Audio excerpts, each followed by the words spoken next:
America, what a place. It is just the most absurd and the most incredible all at the same time. Hanging out with me on the couch, Alycia Debnam-Carey. Hello. Hi. Thanks for swinging by. Thanks for having me. I saw you were admiring our star pillow. I absolutely adore the star pillows. You can make Is that your what you own. call them, star pillows? That's what I call them. Did you pick out these faces? Are these like your top 2 pillows? No, I have to admit, no, mine might look a little different. They're so funny. But they are. I think you can get them on the internet. Have you had people come in and be like, "Oh, my face is on this"? Yes, yes. And then they sit on it, and it gets like really awkward. I'm sure it gets dirty pretty quickly.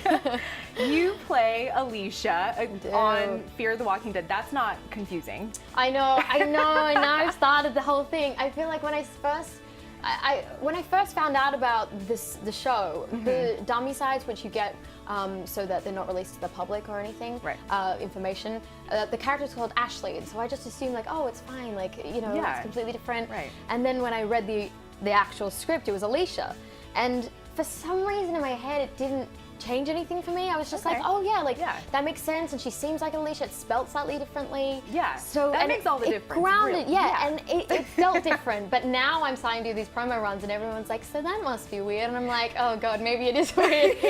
But no, it does feel different to me. So. On the set, is the director like Alycia, real Alycia? No, it makes it easy for everyone because they all have like.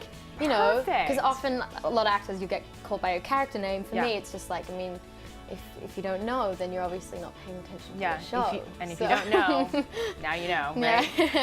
Fear the Walking Dead broke records in its premiere. How are you handling the fan frenzy? Because people who follow Walking Dead are pretty hardcore already, and now you're on this companion show. Yeah. To be honest, it's kind of been pretty calm at the moment. But I think, the more episodes start airing, it might become a little bit more intense. I think people are still sussing it out, trying to figure out how invested they are in this new show, because it is very different. It stands alone as its own thing, which I'm really proud of. I think people are trying to figure out how they feel about it. I think it's going really well, obviously. But it's only just started, I think. Right. The whole, I have noticed, I've started getting, different weird like crossovers in Instagram world of like, what do you mean? Dead and Fear the Walking Dead and like, whose characters like this and blah, blah, blah. So that's been kind of cool. It's an intense show. Things are starting to escalate quickly as we're seeing. How do you take a break from the zombies and this idea that impending doom is coming? Yeah. Well, I mean, on the show itself, like, it's actually quite a fun environment. And I think it has to be because we are shooting with like intense blood and like zombies, and it's gruesome in many regards. And it's actually then quite lighthearted on set because you are compensating to keep the energy up, and it is silly. And running for your life becomes kind of a comedic adventure at times. Were you a runner before?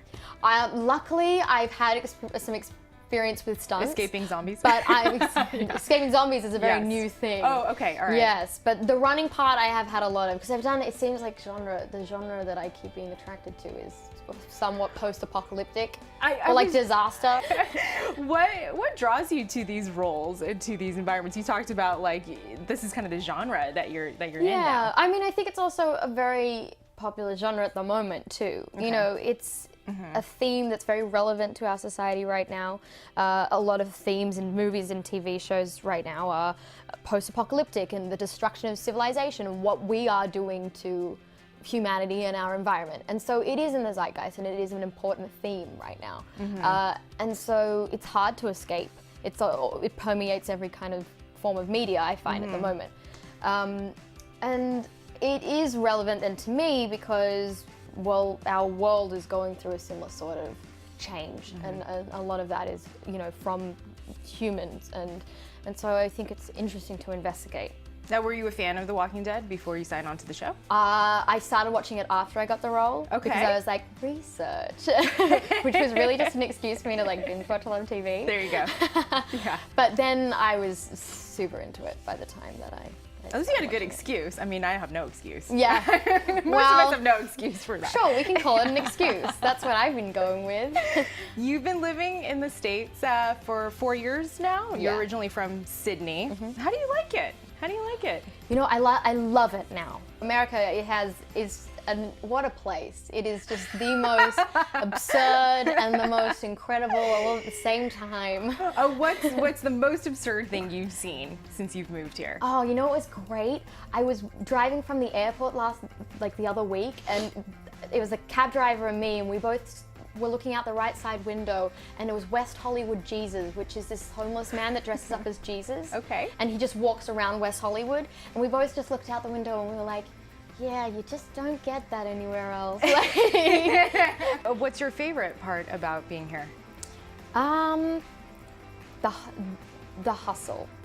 The hustle, interesting. Yeah. Sydney's very laid back. Sydney's beautiful, it's fresh, it's clean, it's very organic. That sounds very yogi of me, but whereas America, especially LA, there's this grind, and you can really find inspiration, and you're driven by certain things. And I remember whenever I go back to Sydney, I'm always like, wow, it's just like a big country town. And it's not, like, it's a huge city with like 5 million people, but it's just the scale of everything in LA, and you do feel that drive. Well, since you've been here for a little bit, I wanted to test your memory of some Australian slang. Oh gosh, here we go. So, I mean, I don't even know if these are real. I just found them on the internet. So, this is good. Did you use Urban Dictionary? Maybe, maybe. I tried to keep it clean. I'm excited. Okay, all right. A bludger. A bludger, yeah. Okay, what's that? So, like, if you're bludging, it's like bludging, like a bludger. Just sounds violent. It's actually not. Okay. It's like you're like, what's the like American word for it? Like a drop kick. Like you're, so you don't have that either. That's Australian too. Like you're like, you don't care. You're lazy. You kind of don't try. Okay, you're like like what's in the school term of it? Like slacker. Yeah, there slacker. You go. Okay, yeah. I feel like we're having like a slacker. Okay, we're having an exchange here. This is good. Yeah. This is good. Yep. Okay, yes, it says lazy person. That's yes, what, lazy person. All right. What's a budgie smuggler? Oh, budgie smuggler. So that's like. This is my favorite one. Do you guys have Speedos? Oh, we have Speedos. So it's a Speedos for guys. Right, you know when they go like swimming in their little like budgie smugglers. Okay, all right. So that thing that people wear, and you know that they're tourists. Basically. Yes. Yes. Here. Okay. That's what it is. Nice. A dunny. A dunny is a toilet outdoors. Okay. It sounds so much cuter, like because it rhymes with bunny. Wait, such a romantic perspective on the dunny. A toilet outdoors. Yeah. Okay. Oh. Well, a dunny is the toilet, but then I think it was originally an outdoor toilet. Okay. So like an outhouse. Bathroom. An outhouse. An outhouse. Okay. There you go. Is that right? Have you? I just have toilet here. I didn't know it was specific, like geographically specific, but I think it used to be. Yeah. Yeah. Okay. We have one more. If someone These are the ones. If someone lives in Whoop Whoop. Oh yeah. Whoop Whoop. What does that mean? Whoop Whoop is just like anywhere that is not known, like, or a major city of some kind. Okay. So if someone's like, oh, I live in like, you know, Woolloomooloo, not Woolloomooloo, that's the one like really actually is a place. Is that a place? But like, you know, I live out, like he lives out Whoop Whoop, like he lives in the middle of nowhere. Okay. Okay, got it. All right, so like in the sticks is what we would say. Sure. In America. Yeah. Nice. Nice. Good. So any other essential Australian slang that we need to know? Favorite is dead set. Like dead. Like dead set. So if it's like, you know, like I'm dead set on going like to Australia and practicing all the new slang that I it was just like, learned. oh, did that really happen? Dead set.